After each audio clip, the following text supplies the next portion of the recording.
Picture description practice. What is the scuba diver wearing?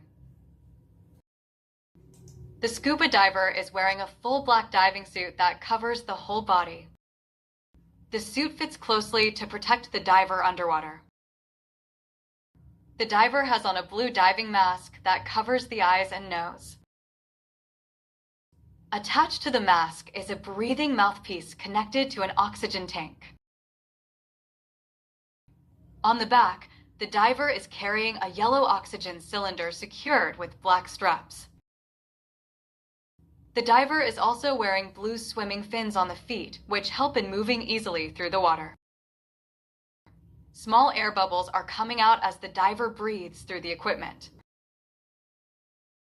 Overall, the scuba diver is properly dressed in complete diving gear for underwater exploration.